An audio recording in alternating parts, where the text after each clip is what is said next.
النبي الأمين الكريم ونحن على ذلك لمن الشاهدين والشاكرين والذاكرين والصابرين والحمد لله رب العالمين. قال الله تبارك وتعالى في شأن حبيبه المصطفى ورسوله المجتبى صلى الله تعالى عليه وسلم: إن الله وملائكته يصلون على النبي يا أيها الذين آمنوا صلوا عليه وسلموا تسليما. اللهم صل على سيدنا شفيعنا مولانا محمد كما تحب وترضى بأن تصلي عليه صلی اللہ تعالی علیہ وسلم. نبی اور آل نبی پر پھر ایک مرتبہ آواز بلند درود پاک پڑھیں. اللهم صل على سيدنا شفيعنا مولانا محمد معد الجود والكرم منبع العلم والحلم والحكم وآله وأصحابه وبارك وسلم صلاة وسلاما عليك يا رسول الله صلى الله تعالى عليك وعلى آلك وأصحابك وأزواجك وذرياتك وآل بيتك أجمعين. سبحان ربك رب العزة عما يصفون وسلام على المرسلين والحمد لله رب العالمين. الحمدللہ، تمام تعریفیں اس ذات اقدس کے لیے ہیں جو سارے عالموں کا پروردگار ہے، جس نے ساری کائنات کو پیدا فرمایا، ساری کائنات کو روزی دے رہا ہے، میدان محشر کا مالک و مختار. یقیناً اس خدا رب ذوالجلال کا بڑا ہی شکر احسان عظیم ہے کہ اللہ سبحانہ و تعالی نے ہم اور آپ کو اپنی تمام پیدا کردہ مخلوقات میں انسان بنا کر پیدا فرمایا، اشرف المخلوقات کے درجے سے سرفراز فرمایا. نبی مکرم رسول محتشم محمد مصطفیٰ احمد مجتبیٰ صلی اللہ تعالی علیہ وسلم کی امت بابرکت میں پیدا ہونے کا اعزاز بخش. صاحبو، اللہ رب العالمین قادر مطلق ہے، بے نیاز ہے، وہ پاک ذات ہے جس کے لیے خود خدا رب العالمین نے اپنے کلام مجید حرف اخیر قرآن پاک جو اللہ کا اٹل فیصلہ ہے، یعنی قیامت تک اس قرآن مقدس کے بعد کسی اور کتاب کی نہ ضرورت رہی نہ آنے والی. نسلیں آئیں گی اور جائیں گی، دنیا فنا ہونے والی ہے لیکن خدا کی ذات کو فنا نہیں ہے. اور اس پاک پروردگار عالم کے متعلق قرآن میں خدا نے یہ فرمایا: اے محبوب آپ فرما دیجئے قل هو اللہ احد. اے محبوب، اے حبیب آپ فرما دیجئے کہ اللہ ایک ہے. پھر اس کے بعد شان خداوندی بس زبان مصطفیٰ، شان خداوندی بس زبان مصطفیٰ یہ کہلوا رہا ہے کہ اللہ الصمد، اللہ بے نیاز ہے. پھر آگے ارشاد ہوتا ہے لم یلد ولم یولد، خدا نے کسی کو جنم نہیں دیا. عام طور پر لفظ استعمال ہوتا ہے پیدا کرنے کا، لیکن پیدا کرنا یہ رب کی خاص حکمت عمل ہے. تو اسی لیے اس آیت مبارکہ کے ذریعے یہی بتایا جاتا ہے کہ خدا نے کسی کو جنم نہیں دیا اور کسی نے خدا کو جنم نہیں دیا. وہ ہر عیب سے پاک ہے، وہ ایک اکتا ہے، اکیلا ہے. اسی لیے قرآن پاک کہہ رہا ہے کل نفس ذائقۃ الموت. خدا کی ذات ہر نفس سے بالا تر ہے، خدا کی ذات ہر نفس سے بالا تر ہے، عظمت والا ہے.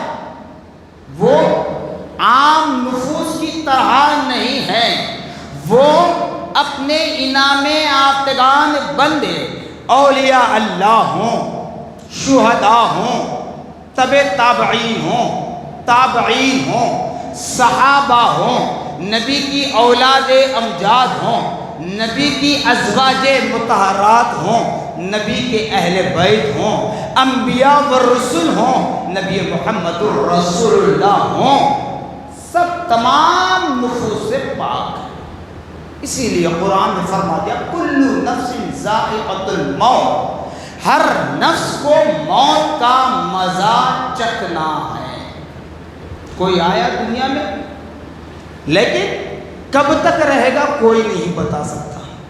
الحمدللہ ثم الحمدللہ، بڑی ذمہ داری کے ساتھ کہوں گا، اگر طاقت بھی ہے، مال بھی ہے، دولت بھی ہے، علم بھی ہے، حکمت بھی ہے، سکہ بھی ہے، سب کچھ ہے، مگر کوئی یہ نہیں بتا سکتا کہ میں فلاں وقت تک زندہ رہوں گا۔ جی، جس کی ایک اور مثال آپ کو بتا دوں، ڈاکٹرز، بڑے بڑے ڈاکٹرز ہیں، سرجن، کیا ان ڈاکٹرز کو موت نہیں آتی؟ موت آتی ہے۔ کیوں؟ زندگی دینا، موت دینا، یہ اللہ کے قبضے قدرت میں ہے، اللہ ہی کے قبضے قدرت میں۔ رزق دینا، رزق چھیننا، یہ بھی اللہ کے قبضے قدرت میں ہے۔ بیمار کرنا، صحت دینا، یہ بھی اللہ کے قبضے قدرت میں ہے، کہ کوئی نہیں بتا سکتا۔ اب جیسے جب ڈاکٹرز کی بات آئی تو بتاؤں، ڈاکٹرز ہے، حکیم ہیں، اطباء ہے، سب کچھ ہے، لیکن دنیا میں جتنی بیماریاں ہم دیکھتے ہیں، سنتے ہیں، یا ہمارے گھر والے یا ہم خود ان بیماریوں میں مبتلا ہیں، لیکن ان تمام بیماریوں میں سے مشکل سے 10% بیماریوں کا علاج دنیا کے ڈاکٹر، حکیم، اطباء کے پاس ہے۔ باقی 90% بیماریوں کا علاج وہ رب العالمین ہے۔ اسی لیے جو اہل علم ہوتے ہیں، جو اہل علم ہوتے ہیں، چاہے ان کا ریلیجن کچھ ہو، ان کا عقیدہ کچھ ہو، لیکن وہ ہوا شافی کا لفظ استعمال جو کرتے ہیں، اللہ تعالیٰ نیتوں کو دیکھنے والا ہے۔ وہ یہی کہتے ہیں دوا دینا ہمارا کام ہے، شفا دینا اس کا کام ہے۔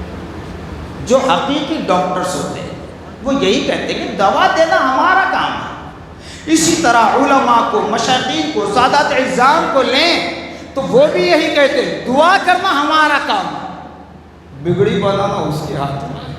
مقدر وہ جانتا ہے، مقدر وہ لکھنے والا ہے، فیصلہ وہ کرنے والا ہے۔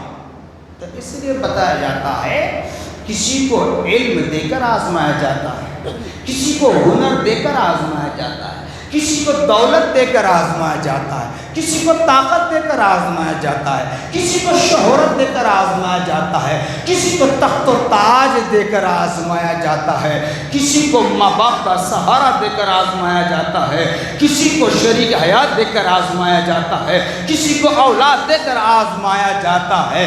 جب دینے کی بات آئی تو اس کے برعکس آ جائیں، کسی کو اولاد نہ دے کر بھی آزماتا ہے، کسی کو شریک حیات نہ دے کر بھی آزماتا ہے، کسی کو اولاد دینے کے بعد نافرمان بنا کر بھی آزماتا ہے، کسی کو دولت دے کر آزماتا ہے تو دولت چھین کر بھی آزماتا ہے، کسی کو طاقت دیتا ہے تو طاقت چھین کر بھی آزماتا ہے۔ جیسے گزشتہ جمعہ کہا تھا الذی خلق الموت والحیات لیبلوکم، اللہ نے موت اور زندگی کو بنایا لیبلوکم، اے میرے بندو جان لو میرے خزانے میں کمی نہیں ہے، میرے خزانے میں کمی نہیں ہے۔ جس طرح میں نے اپنے نائب حضرت آدم علیہ نبینا علیہ السلام کو پیدا فرمایا، عیسیٰ علیہ السلام تک سلسلہ چلا، پھر آخر میں وہی نبی تشریف لائے جن کے صدقے آدم تا عیسیٰ آئے، نبی محمد الرسول اللہ صلی اللہ تعالیٰ علیہ وسلم۔ تو معلوم ہوا کہ حضرت آدم کی قوم سے لے کر نبی محمد الرسول اللہ کی قوم تک اور قیامت کا سورج طلوع ہونے تک سب کو زندہ رکھ کر وہ رزق دے سکتا ہے، اس کے خزانے میں کوئی کمی نہیں ہے، پر موت اس لیے دے رہا ہے تاکہ لوگوں کو اس بات کا احساس ہو کہ ہم زندہ تھے، زندہ ہیں تو کیا کر رہے تھے، کیا کرے ہیں، ان کا احساس ہونے کے لیے رب نے موت کو بنایا، ورنہ تمام قوموں کو زندہ رکھ کر رزق دینے کی طاقت اس کے پاس ہے۔ تو اس لیے بتایا جا رہا کل نفس ذائقۃ الموت، ہر نفس کو موت کا مزہ چکھنا ہے۔ تو ایمان والو ہمیں چاہیے کہ زندگی، اصل زندگی جو ہماری ہے اس کے لیے کچھ تیاریاں کر لیں۔ یہ زندگی فانی ہے، یہ ختم ہونے والی ہے، آج نہیں تو کل، کل نہیں تو پرسوں، مہینہ، 6 مہینے، سال، 2 سال، 10 سال، 50 سال، 100 سال، 150 سال، 200 سال کی زندگی بھی اگر مل جائے، موت ایک دن آنی ہے۔ تو اس اصلی زندگی کے لیے، اس پرماننٹ زندگی کے لیے تیار ہو جاؤ۔ جیسا کہ جس کی زندگی مثال ہمارے سامنے ہے، ہر ایک کے ہاتھ میں آج موبائل فون ہے، لاک ڈالا جاتا ہے، اسکرین لاک، یا تو پیٹرن لاک ہوتا ہے یا فنگر لاک ہوتا ہے، جو کچھ بھی ہوتا ہے۔ اگر لاک غلط استعمال کریں تو آپ کا فون کھلے گا؟ نہیں کھلتا۔ تو پھر اعمال صحیح ہوں تو جنت کا راستہ ملے گا، نہیں اعمال صحیح ہوں تو جنت کا راستہ ملے گا۔ اب کہیں گے نہیں، ایڈوانس ٹیکنالوجی کے اعتبار سے ہم موبائل فون کو سسٹم میں ہائیک کر کے لاک کھول لیں گے، ٹھیک کھل جائے گا، سسٹم کے ذریعے کھل جائے گا، ہائیک کر کے کھولیں گے جو کچھ بھی ہے۔ اگر لائٹ نہ ہو تو چارجنگ کیسے کرو گے؟ فون کھولنے کے لیے موبائل کو چارج کرنا پڑے گا، چارج کرنے کے لیے آپ کے پاس لائٹ ہونا پڑے گا، نہیں؟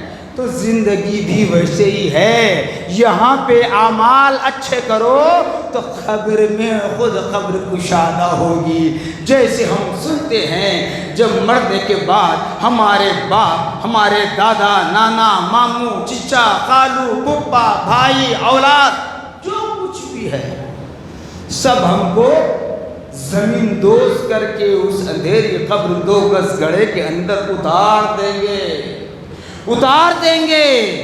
اب اس اندھیری قبر میں کیا کرو گے؟ اس اندھیری قبر میں کیا کرو گے؟ موسم گرما شباب پر ہے، اب ایسے وقت میں لائٹ بند ہو جائے تو کتنا بے چین ہوتے ہیں، فین نہیں چلتا، اے سی نہیں چلتا، کولر نہیں چلتا، ٹھنڈا پانی پینے کے لیے نہیں ملتا، تڑپ جاتے ہیں، بلک جاتے ہیں۔ تو یاد کرو اس قبر کی زندگی کو جہاں ایک سام تک دکھنے نہیں دیتے ہیں۔ میں اعتراض کسی پر نہیں کرتا، کس کو کیا آتا کیا نہیں آتا وہ میں نہیں بتاتا، لیکن جب قبرستان میں کھڑے رہیں گے، جنازے کو دفن کیا جا رہا ہوگا، ادھر سے ایک شخص کہتا ہے کہ وہاں سانپ دکھ رہی ہے، ادھر سے ایک شخص کہتا ہے یہاں سانپ دکھ رہی ہے، ادھر سے ایک شخص پتے لے کر آتا ہے، ادھر سے ایک شخص پتھر کے چیڑیاں لے کر آتا ہے، اس کو لگا لگا کر سانپ بند کرنے کے لیے گیلی مٹی سے بند کرتے ہیں۔ آوازیں آتی ہیں، سانپ دکھ رہی بند کرو، سانپ دکھ رہی بند کرو۔ جب تک زندہ تھے سینے سے لگاتے تھے، جب تک زندہ تھے سینے سے لگاتے تھے، لیکن جب قبر میں اتار رہے ہیں اپنے ہاتھوں سے تو اسے سان برابر جگہ اس کو دکھنے نہیں دیتے۔ تو بتاؤ کیا مردہ قبر میں سے جھانک کر پکار کر کہے گا کہ میرے بھائی بچا لے مجھ کو؟ کیا مردہ قبر میں سے کہے گا میرے باپ تو نے میری پرورش تو کی، لیکن آج مجھے تنہا اکیلا قبر میں چھوڑ کر جا رہا ہے، اے میرے باپ، اے ابا جان مجھے نکال، یہ کہتا نہیں، پر اپنے ان ہاتھوں سے جو مٹی ڈالتے ہیں انہی ہاتھوں سے ان قبر کی تمام سانوں کو بند کر دیا جاتا ہے۔ تو بتاؤ اس وقت کیا کرو گے؟ گرمی ہوگی، گرمی ہوگی، اس وقت کیا کرو گے؟ نہ سردی کو ہم برداشت کریں گے، نہ گرمی کو برداشت کریں گے، نہ بارش زیادہ ہو تو برداشت کریں گے۔ جب قبرستان چلے جاؤ وہاں آسمان سے گرنے والا پانی تمہاری قبروں میں آ جاتا ہے، سردی کی کڑک ہوائیں تمہاری قبر میں آ جاتی ہیں، گرما کی شدت کی دھوپ، سورج کی وہ تپش تمہاری قبر میں آتی ہے، تو وہاں کیا کرو گے؟ تو بتایا جا رہا ہے، قرآن کہہ رہا ہے کل نفس ذائقۃ الموت، ہر نفس کو موت کا مزہ چکھنا ہے۔ تو قرآن یہی کہہ رہا ہے پکار پکار کر، اے بندگان خدا، اس اندھیری قبر میں جانے سے پہلے اپنے اعمال کو سدھار لو، اپنے اعمال کو سدھار لو، اپنے اعمال میں نیکیاں پیدا کر لو۔ کیوں؟ اس اندھیری قبر میں اجالا چاہیے، اس اندھیری قبر میں اجالا چاہیے، کشادہ چاہیے، جگہ بڑی چاہیے، مگر کہاں ہوتی ہے صاحب؟ ہوتی ہے اتنی سی قبر۔ اگر کوئی ذرا موٹے تازے لوگ اگر ہوں تو اتنی سی قبر ہوگی، 2 گز کی جگہ 4 گز چوڑی ہوگی، لیکن اتنی جگہ کیا ہم کو بس ہوگی؟ نہیں ہوتی۔ تو اس لیے اللہ رب العالمین فرما رہا ہے کہ دنیا فانی ہے، دنیا کی دولت کے پیچھے، دنیا کی عزت کے پیچھے، دنیا کے پیسے کے پیچھے، دنیا کی شہرت کے پیچھے نہ جاؤ، اپنے رب کو راضی کرو، اپنے رسول کو راضی کرو۔ جس طرح رسول اکرم صلی اللہ تعالی علیہ وسلم کو اللہ پاک نے مختار کل بنایا، کیا بنایا؟ مختار کل بنایا، مطلب یہ کہ ہر چیز کا اختیار دے دیا۔ جب معراج کی رات نبی پاک صلی اللہ علیہ وسلم کو فرش سے عرش پر بلوایا گیا تو وہاں نبی پاک صلی اللہ علیہ وسلم کو تقدیر بتلا دی گئی، امت کی اختیار دے دیا گیا، اے نبی آپ کو اختیار ہے، آپ کو اختیار ہے، لوح محفوظ آپ کے سامنے ہے، اس میں ترمیم کرنا چاہتے ہیں، تخفیف کرنا چاہتے ہیں، یہ آپ کی مرضی ہے، یہ آپ کے لیے رائٹس ہے، آپ بدلنا چاہیں تو اس کو بدل لیں۔ لیکن نبی خدا کے منشا کے خلاف کبھی کام نہیں کیے، تو اس اختیار والے نبی پھر اللہ نے بھی فرمایا انا رزاق انت قاسم، کیا ہے حبیب؟ رزق کا دینے والا میں ہوں، بانٹنے والے آپ ہو، دینے والا میں ہوں، بانٹنے والے آپ ہو۔ لیکن میرے نبی فاخر کرتے رہے، امت کو سیراب کرتے رہے، میرے نبی 70 پیوند ڈال کر اپنے بدن نبوت پر لباس زیب تن فرمایا، ننگوں کو پہنایا، بھوکوں کو کھلایا، پیاسوں کو پلایا، بے سہاروں کا سہارا بن کر انہیں سہارا دیا، مجبور، لاچار، بے کس ان کو سہارا دیا۔ اختیارات دے جانے کے بعد نبی نے چٹائی پر اپنی زندگی بسر کی، تو بتاؤ آج ہم جو عیش و آرام کی زندگی بسر کر رہے ہیں تو پھر کیسے امید کریں گے کہ کل مرنے کے بعد ہماری قبر کشادہ ہوگی، کل مرنے کے بعد ہماری قبر میں راحت ہوگی، کل مرنے کے بعد ہماری قبر میں ہم کو سکون ملے گا؟ نہیں، اسی وقت سکون ملے گا جس وقت یہ دنیا ہمیں ملی ہے، یہ زندگی ہمیں ملی ہے، یہ صحت ہمیں ملی ہے، چلنے پھرنے کے ہم قابل ہیں، بات کرنے کے قابل ہیں، دیکھنے کے قابل ہیں، سننے کے قابل ہیں، سمجھنے کے قابل ہیں، تو ان چیزوں کو ایکسپٹ کریں جو صحیح ہیں، جو اللہ اس کا رسول جس سے راضی ہے، ورنہ پھر کیا حشر ہوگا؟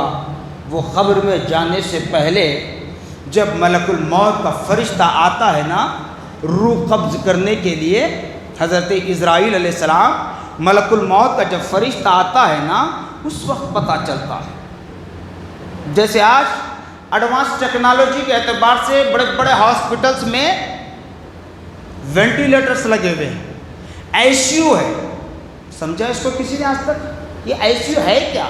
وینٹیلیٹر ہے کیا؟ آئی سی یو میں وینٹیلیٹر پر چلا گیا، آنے کے 99% چانسز نہیں رہتے۔ تو یہ ہوتا ہے سکرات کا عالم، یہ سکرات کا عالم ہوتا ہے۔ جیسے قرآن نے فرمایا ہر نفس کو موت کا مزہ چکھنا ہے، انسان کے اعمال اچھے ہوں، جب موت کا فرشتہ آتا ہے تو فوراً روح اس کے قبضے میں چلی آ جاتی ہے۔ مجھ جیسا گنہگار اگر ہو، مجھ جیسا گنہگار اگر ہو، ملک الموت روح قبض کرنے کے لیے آئے تو سر پر بھاگ جاتی ہے، سر میں ہاتھ ڈالتا ہے ملک الموت، پیر میں چلی جاتی ہے، پیر میں ہاتھ ڈالتا ہے تو پیر پیٹ میں چلی جاتی ہے، بلکہ جسم کے سارے حصے میں روح بھاگتی ہے، دوڑتی ہے۔ کیوں دوڑتی ہے؟ کیوں؟ سنتے تو ہیں مگر اب وجہ بھی سن لیں کیوں دوڑتی ہے۔ اس لیے کہ جب انسان انتقال کر جاتا ہے اس کے جسد خاکی کو زمین میں رکھا جاتا ہے، لیکن روح خدا کی بارگاہ میں پہنچائی جاتی ہے۔ تو روح اس لیے دوڑتی ہے انسان کے جسم میں کہ بندے ساری زندگی میں تیری خواہشات کے لیے تیار تھا، اب میری مدد کر، تیرا جسم تو زمین کے اندر رہے گا، مجھ کو رب کے حضور میں حاضر ہونا ہے، رب کے حضور میں گواہی دینا ہے، اب میری تو ہی مدد کر۔ کیا کرے گا؟ کیا کرے گا؟